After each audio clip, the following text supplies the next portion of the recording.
Welcome, Japanese woodblock print collectors and enthusiasts. Today we're diving into one of the most ambitious print series ever. It's known as the Processional Tōkaidō. This series commemorates the 1863 journey of the young Shogun Tokugawa Iemochi from Edo to Kyoto to meet with this man, or god, the Emperor Kōmei. This was the first time in 200 years that a shogun had visited the emperor in Kyoto. To commemorate the event, 16 artists and 24 publishers produced 162 prints of the procession. As usual, I'll start with some background information so we have some context, and then we'll examine some of my favorite prints from this unique series. I think I have about 40 of them queued up to show you. Okay, no bathroom breaks, let's go. A few facts about Tokugawa Iemochi. He was 13 years old when he became the 14th shogun in 1858. This was during the final years of samurai rule. He was known for having a sweet tooth, and when they examined his skull, he had cavities in 30 of his teeth. When he was 21, he died of an illness, probably made worse by his diet. The procession included more than 3,000 soldiers, officials, and attendants, and at the time cost an estimated 1.5 million ryo, which is around 150 billion yen today, which translates to over $1 billion. The procession traveled by foot, horse, and boat down the Tokaido road, which was the main highway between Edo and Kyoto. It took about 24 days to walk the 320 miles. And these photos are from that time period, so you can get a feel for the journey. Imagine living along the Tokaido during this time. How exciting it must have been to see this procession passing through your town. This event would have brought a huge economic boost to inns, tea houses, and merchants. Here's the frontispiece, or the cover art for the series. As I mentioned, there were 16 artists, and here's the list. It includes famous artists like Yoshitoshi, Hiroshi II, Kunisada, Kunichika, and Kyosai. Now, some of you out there may have done the math and are trying to figure out how there can be 163 prints of the Tokaido when there are only 53 official stations. Well, there were also prints made of interesting places between the stations and various side trips. So in all, it adds up to 162 prints. This is an example of the key elements of prints in this series. The title of the print is in the red rectangular cartouche at the top. The artist's signature appears on all the prints, and the procession will always be pictured in some form, usually marching. Most of the prints will have a landscape or some interesting scenery. The publisher marks will be on the outside border. So overall, a very simple design. So let's take a look at the prints I've selected, starting with a couple of artists I'd never heard of. This print is by Kunifuku. Not that visually interesting, very angular as the procession moves down the narrow Tokaido road. The next artist, Tsuyanaga, gives us a much more active design with the banner fluttering in the wind. You'll notice that most of the prints are taken from a high vantage point or angle, so you're looking down on the people marching. These next prints will be by Hiroshi II. These are much more fluid and detailed, and we can see his skill at rendering the landscape.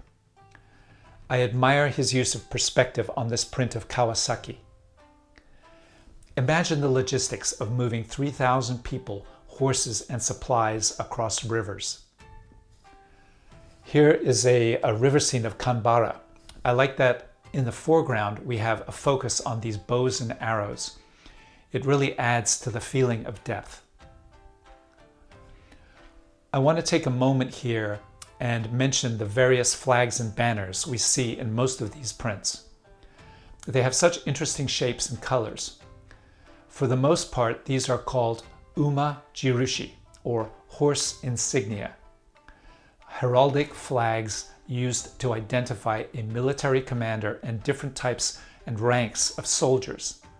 So it's a whole system for identification and organization. In this next print, we can see a gorgeous boat that the shogun is traveling on. Fun fact, you see the symbols displayed on the flags and the banners? This is called the sasarindo motif, which is a 13th century crest. Due to strict government censorship, you couldn't identify the shogun or any important person. This crest, the Maruni Mitsu Aoi, or 3 hollyhock leaves in a circle, was the actual crest of the Tokugawa family. But the artists couldn't show it in the prints or they would be arrested, beaten, and jailed. So they fell back on the old 13th century crest to symbolize the shogun. A couple more from Hiroshi II. You may notice that many of his prints in the series have similar elements and designs to his master, Hiroshi I. Now let's have a look at some of Kunisada's prints in this series. He was the most famous and popular print artist of the time, and also the oldest artist to participate. Starting with this fantastic print of Nihonbashi in Edo, where the whole procession started. This is the first print in the series. I love this print, not only for the unusual perspective and the composition, but for the excitement of the soldiers appearing on the bridge and the townspeople bustling about in the foreground. Also, a nice touch is the crane flying in the sky, a symbol of the shogunate. Sometimes the procession can be hard to spot in the landscape. This next print of Shinagawa shows people enjoying a day at the park, and way off in the distance you can see some of the banners from the procession. Here is a print of Kamakura, where the main focus is on the travelers on the beach. Next we see the huge waves, and finally they lead our eye down to the procession approaching in the distance. I really like this print of Mishima. It's really two scenes. In the bottom, we have women preparing their clothes, hair, and makeup for the visit of the shogun. And in the top half, we have the soldiers, archers in this case, marching through the town. Kunisada II also designed some prints for the series. Here's a mother and child watching the parade from a distance. And in this one, the shogun is watching some abalone divers in Enoshima. Next, I have a few really nice designs by Toyohara Kunichika, starting with this one of the ferry boat in Yabase. And in the boat we can see a variety of passengers, including a monkey and a horse. And there's this wonderful misty background with the procession barely visible on the bridge above. Here's another similar one of travelers on a ferry in Tenryu River. The swirling blue water makes a great pattern, and off in the distance, the procession, either approaching or leaving the river, I can't tell.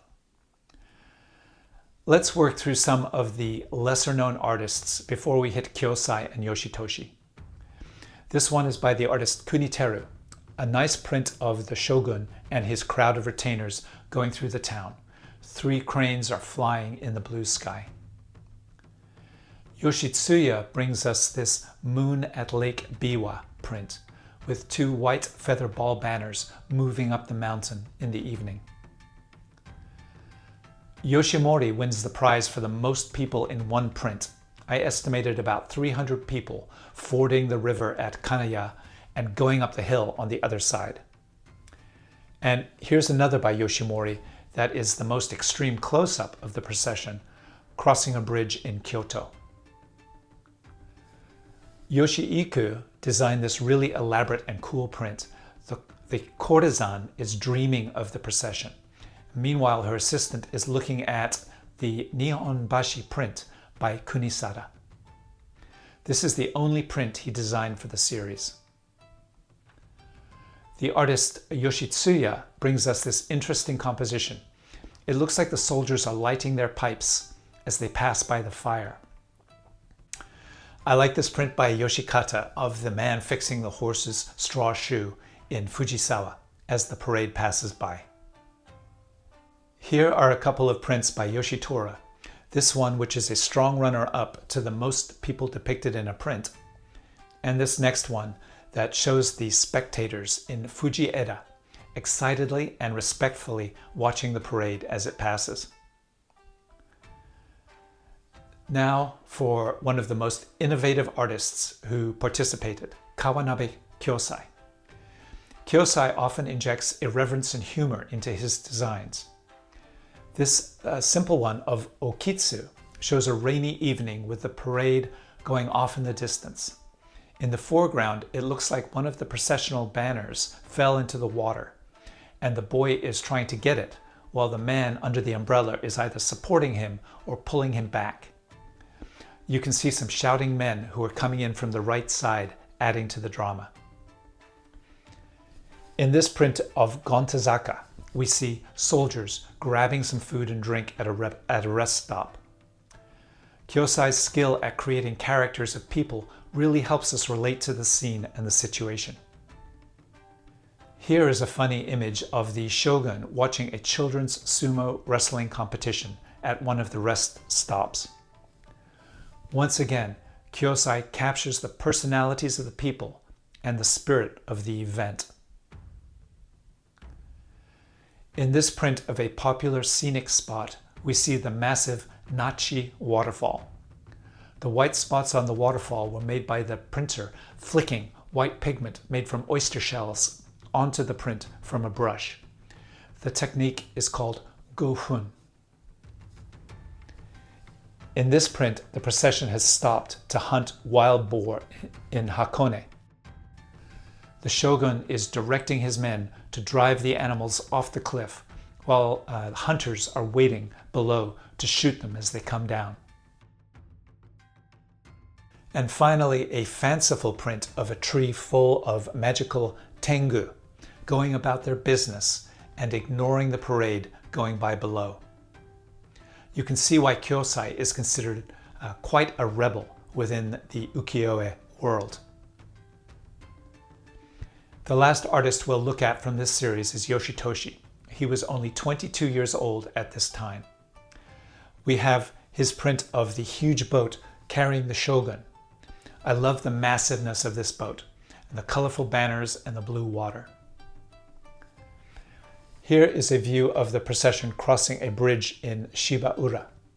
The swirling feather banners in the foreground really add to the energy and perspective of the scene. And this one of Kyoto is a view from backstage of a No theater performance for the shogun and his entourage, who are sitting watching.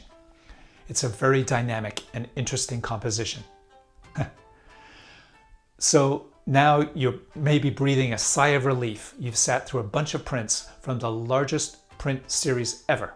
But wait, from 1863 to 1868, there were a total of 5 series published, consisting of 300 designs. The 1863 series was such a success that they decided to keep publishing. Here's a couple from Hiroshi II's set of 55 prints in the smaller Chuban print size. Not as impressive, but still good to collect. And here are some from a collaborative artist series called 53 Stations of the Fan, called that due to the fan shape of the title cartouche in the upper right. There were 8 artists involved, and 15 of the prints were designed by Yoshitoshi.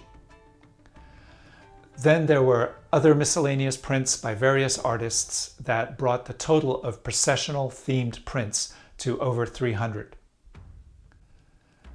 The Processional Tōkaidō is a collaborative masterpiece, and what we're seeing through the eyes of these great ukiyo-e artists is a time capsule of a society on the brink of transformation.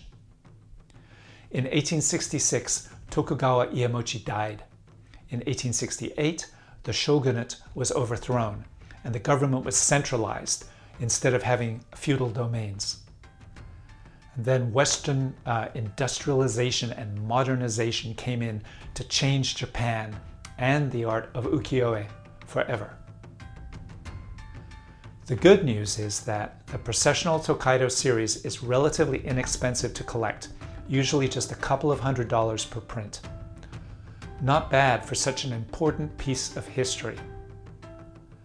Does anyone out there have the complete set or a favorite print?